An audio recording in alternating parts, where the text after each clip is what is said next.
नमस्कार, स्वागत है आपका तस्वीर इंडिया की न्यूज चैनल पर, जहां हर खबर मिलती है सबसे पहले, सबसे सटीक। आज की तारीख है 26 मार्च 2026, दिन गुरुवार, और आज की खबरें हैं धमाकेदार। सुप्रीम कोर्ट का ऐतिहासिक फैसला, अमेरिका में तेल रिफाइनरी में विस्फोट, होर्मुज से निकले भारत के एलपीजी टैंकर, और रेलवे के नए नियम जो सीधे आपकी जेब पर असर डालेंगे।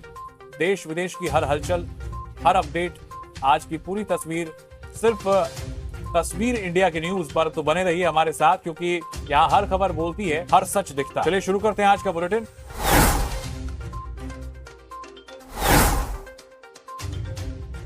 कांग्रेस नेता राहुल गांधी ने पीएम मोदी के कल के भाषण पर तीखा हमला बोला है।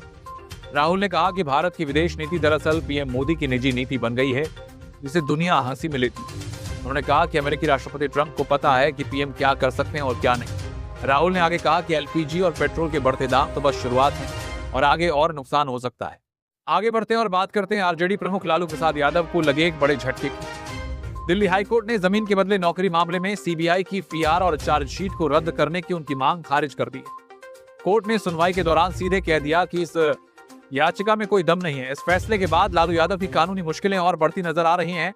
अब एक खुशखबरी, राजस्थान माध्यमिक शिक्षा बोर्ड यानी आरबीएसई ने आज 10वीं के नतीजे घोषित कर दिए हैं।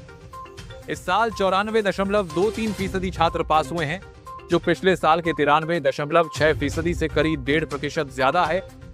12वीं के नतीजे भी अगले एक हफ्ते के भीतर आने की उम्मीद है।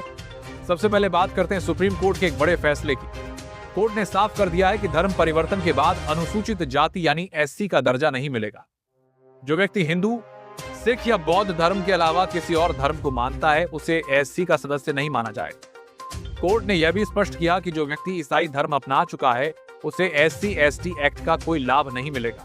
आगे बढ़ते हैं और चलते हैं अमेरिका की तरफ, जहां से एक बड़ी खबर आई है। टेक्सास के पोर्ट आर्थर में वेलेरो ऑयल रिफाइनरी में जोरदार विस्फोट हुआ है। रात की बात यह है कि इस हादसे में कोई जनहानि नहीं हुई। अधिकारियों ने आसपास के लोगों से अपील की है कि जो घर पर हैं वो बाहर न निकलें, और जो बाहर है वो तुरंत सुरक्षित जगह पर चले जाएं। आग बुझाने का काम जारी है और रेस्क्यू टीमें मौके पर मौजूद हैं। इस रिफाइनरी में करीब 770 कर्मचारी काम करते हैं। अब एक और बड़े फैसले की बात करते हैं, जो इस बार महिला सैन्य अधिकारियों के हक में आया है।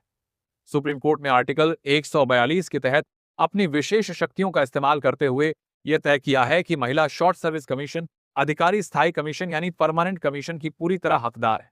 मुख्य न्यायाधीश सूर्यकांत ने सेना में महिला अफसरों के मूल्यांकन में हो रहे भेदभाव की कड़ी आलोचना की और कहा कि इस फैसले में कोई हस्तक्षेप नहीं किया जा सकता। चलते हैं अब संसद की तरफ, जहां आज राज्यसभा में प्रधानमंत्री मोदी ने मध्य पूर्व यानी मिडिल ईस्ट में जारी युद्ध को लेकर बड़ी बात कही। उन्होंने बताया कि बीते दिनों कई देशों से कच्चे तेल और एलपीजी के जहाज भारत पहुंचे हैं, लेकिन हॉर्मुज जड़मरू मध्य से आवाजाही मुश्किल हो गई।